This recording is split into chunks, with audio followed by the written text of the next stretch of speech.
श्री मद्भागवत गीता का 14वां अध्याय है प्रकृति के 3 गुण। भगवान ने कहा, अब मैं तुम्हें समस्त ज्ञानों में सर्वश्रेष्ठ इस परम ज्ञान को पुनः कहूँगा, जिसे जान लेने पर समस्त मुनियों ने परम सिद्धि प्राप्त की। इस ज्ञान में स्थिर होकर मनुष्य मेरी जैसी दिव्य प्रकृति अर्थात स्वभाव को प्राप्त कर सकता है। इस प्रकार स्थित हो जाने पर वह न तो सृष्टि के समय उत्पन्न होता है और न ही प्रलय के समय विचलित होता है। हे भरत पुरुष, ब्रह्म नामक समग्र भौतिक वस्तु जन्म का स्रोत है और मैं इसी ब्रह्म को गर्भस्थ करता हूँ, जिससे समस्त जीवों का जन्म संभव होता है।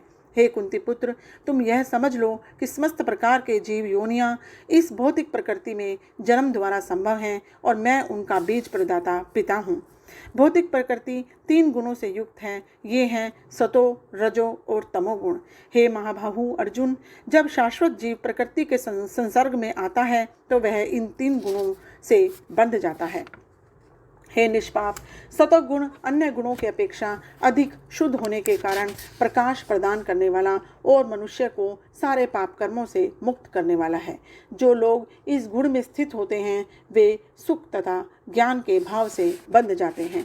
हे कुंती पुत्र, रजोगुण की उत्पत्ति असीम आकांक्षाओं तथा तृष्णाओं से होती है और इसी के कारण से यह देहधारी जीव सकाम कर्मों से बंध जाता है। हे भरत पुरुष, तुम जान लो कि अज्ञान से उत्पन्न तमोगुण समस्त देहधारी जीवों का मोह है। इस गुण के प्रतिफल पागलपन, आलस तथा नींद है, जो बद्ध जीव को बांधते हैं।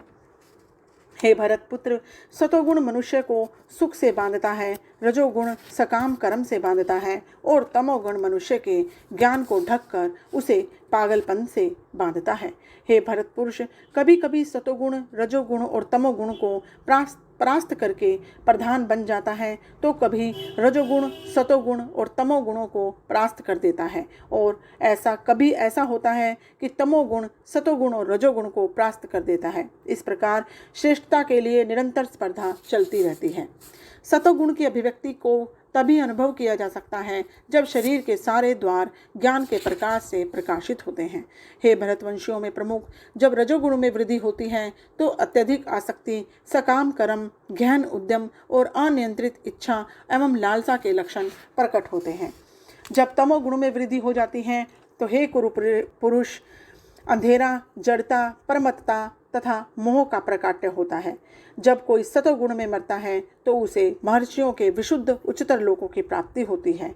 जब कोई रजोगुण में मरता है तो वह सकाम कर्मियों के बीच में जन्म ग्रहण करता है और जब कोई तमोगुण में मरता है तो वह पशु योनि में जन्म धारण करता है।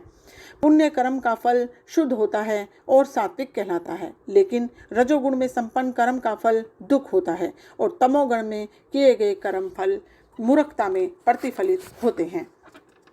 सतोगुण से वास्तविक ज्ञान उत्पन्न होता है, रजोगुण से लोभ उत्पन्न होता है और तमोगुण से अज्ञान, प्रमाद और मोह उत्पन्न होते हैं। सतोगुणी व्यक्ति क्रमशः उच्च लोकों को ऊपर जाते हैं, रजोगुणी इसी पृथ्वी लोक में रह जाते हैं और अत्यंत ग्रहित तमोगुण में स्थित हैं वे नीचे नरक लोकों को जाते हैं। जब कोई यह अच्छी तरह जान लेता है कि समस्त कार्यों में प्रकृति के 3 गुणों के अतिरिक्त अन्य कोई करता नहीं है, जब वह परमेश्वर को जान लेता है तो इन 3 गुणों से परे तो वह मेरे दिव्य स्वभाव को प्राप्त होता है। जब देहधारी जीव भौतिक शरीर से संबंध इन 3 गुणों को लांघने में समर्थ होता है तो वह जन्म, मृत्यु, बुढ़ापा तथा अनेक कष्टों से मुक्त हो सकता है और इसी जीवन में अमृत का भोग कर सकता है। अर्जुन ने कहा, हे भगवान, जो इन 3 गुणों से परे है वह किन लक्षणों के द्वारा जाना जाता है, उसका आचरण कैसा होता है और वह प्रकृति के गुणों को किस प्रकार लांघता है।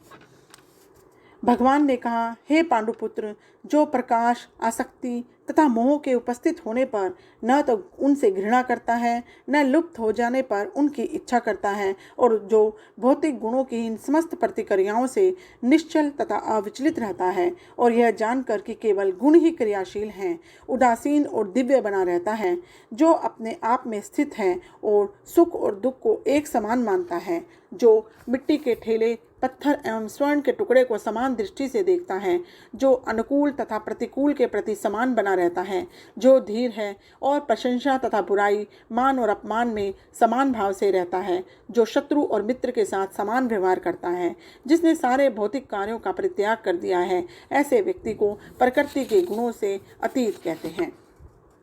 जो समस्त परिस्थितियों में अविचलित भाव से पूर्ण भक्ति में प्रवृत्त होता है, वह तुरंत ही प्रकृति के गुणों को लांघ जाता है और इस प्रकार ब्रह्म के स्तर तक पहुंच जाता है। और मैं ही उस निराकार ब्रह्म का आश्रय हूँ, जो अमृत्य, अविनाशी और शाश्वत है और चरम सुख का स्वाभाविक पद है।